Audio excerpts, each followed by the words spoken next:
യേശു ആത്മാവിൻ്റെ ശക്തിയോടെ ഗലീലയ്ക്ക് മടങ്ങിച്ചെന്നു. അവനെക്കുറിച്ചുള്ള ശ്രുതി ചുറ്റുമുള്ള നാടെങ്ങും പരന്നു.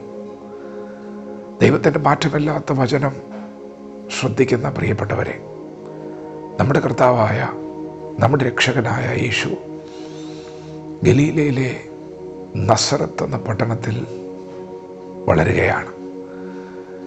തൻ്റെ 30-ാമത്തെ വയസ്സിൽ യോഹന്നാൻ്റെ കീഴിൽ യോർദാൻ നദിയിൽ സ്നാനമേറ്റ ശേഷം സ്വർഗത്തിൽ നിന്ന് പരിശുദ്ധാത്മാവ് പ്രാവെന്ന പോലെ യേശുവിൻ്റെ മേലിൽ വന്നിറങ്ങി.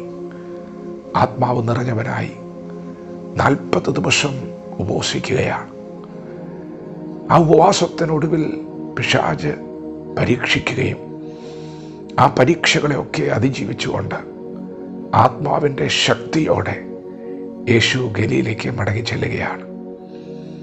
ഗലീലയുടെ വിടുതലിന് വേണ്ടി, ഉദ്ധാരണത്തിന് വേണ്ടി ഗലീലയിൽ വളർന്നവൻ ഗലീലയ്ക്ക് മടങ്ങിച്ചെന്നത് ആത്മാവിൻ്റെ ശക്തിയോടെയാണ്. അവൻ അധികാരമുള്ളവനായിട്ടാണ് ശുശ്രൂഷിച്ചത്.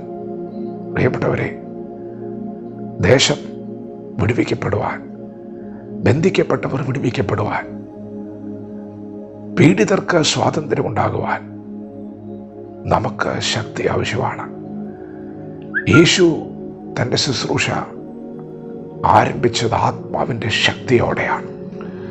ദേശത്തെ ഉയർത്തുവാനും ബന്ധിക്കപ്പെട്ടവരോട് ഇറങ്ങിപ്പോയിക്കൊള്ളുവനെന്നും അന്ധകാരത്തിലിരിക്കുന്നവരോട് വെളിയിൽ വരുമെന്നും പറയുവാനാണ് ദൈവം നമ്മെ സൂക്ഷിച്ചത്, ദൈവം നമ്മെ വിളിച്ചത്. നിശ്ചയമായും ദൈവത്തിന് നിങ്ങളെ നിറയ്ക്കുവാൻ പദ്ധതിയുണ്ട്. ശക്തി ധരിക്കണം, പ്രാർത്ഥനയിൽ പോരാടണം. നമ്മുടെ പിതാക്കന്മാരുടെ ജീവിതത്തിലേക്ക് തിരിഞ്ഞു നോക്കിയാൽ അപ്പോസ്തലന്മാർ, അവർ മർക്കോസിൻ്റെ മാളികമുറിയിൽ പരിശുദ്ധാത്മാവിനായി കാത്തിരുന്നു. ഏക മനസ്സോടെ പ്രാർത്ഥിച്ചു. കൊടിയ കാറ്റടിക്കുന്നത് പോലെ ആത്മാവ് അവരുടെ മേൽ വെളിപ്പെട്ടു, ഓരോരുത്തൻ്റെ മേൽ പതിഞ്ഞു. അവർ ഭയപ്പെട്ടിരുന്നവരായിരുന്നു. പക്ഷേ പരിശുദ്ധാത്മാവ് വന്നപ്പോൾ അവർ ധൈര്യപ്പെട്ടു. അവരാത്മാവിൻ്റെ ശക്തിയിൽ പ്രസംഗിക്കുവാൻ തുടങ്ങി. ആയിരക്കണക്കിന് ആളുകളാണ് വിടുവിക്കപ്പെട്ടത്. പ്രിയപ്പെട്ടവർ, വിടുതൽ നിങ്ങളുടെ ദേശത്ത് സംഭവിക്കും. നിങ്ങൾ ശക്തി ധരിക്കുമെങ്കിൽ, നിങ്ങൾ പ്രാർത്ഥിക്കുമെങ്കിൽ, കാത്തിരിക്കുമെങ്കിൽ, പരിശുദ്ധാത്മാവിൻ്റെ ശക്തിയോടെ നിങ്ങളുടെ ദേശത്ത് നിങ്ങൾക്ക് ശുശ്രൂഷിക്കുവാൻ, ജീവിക്കുവാൻ കഴിയുന്നുവെങ്കിൽ അതിൻ മൂലം ആയിരക്കണക്കിന് ആളുകൾ നിങ്ങളിലൂടെ വിടുവിക്കപ്പെടും.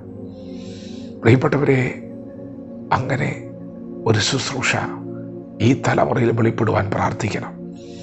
അവിടെയാണ് വിടുതലിരിക്കുന്നത്. പീഡിതന്മാർക്ക് വിടുതൽ, കുരുടന്മാർക്ക് വിടുതൽ, ബദ്ധന്മാർക്ക് വിടുതൽ, എളിയവരോട് സദ്വർത്തമാനം ഘോഷിക്കുവാൻ യേശു ചെല്ലുകയാണ്. ഇന്നലകളിൽ ഗലീലയിലെ പള്ളിയിൽ വചനം ശുശ്രൂഷിച്ചിട്ടുണ്ട്. അതുപോലെ പുസ്തകം തുറന്ന് വായിക്കുകയാണ്. എന്നാൽ അന്ന് ആത്മാവിൻ്റെ ശക്തിയോടെ കടന്നു വന്ന പകൽ അവിടെ പിന്നെ കണ്ട ദൈവശക്തിയാണ്, വിടുതലാണ്. അതെ, അങ്ങനെ ഒരു ദിവസം നിങ്ങളുടെ ജീവിതത്തിലുമുണ്ട്. നിങ്ങൾ ഇന്ന് ശുശ്രൂഷിക്കുന്നുണ്ട്, പ്രബോധിപ്പിക്കുന്നുണ്ട്.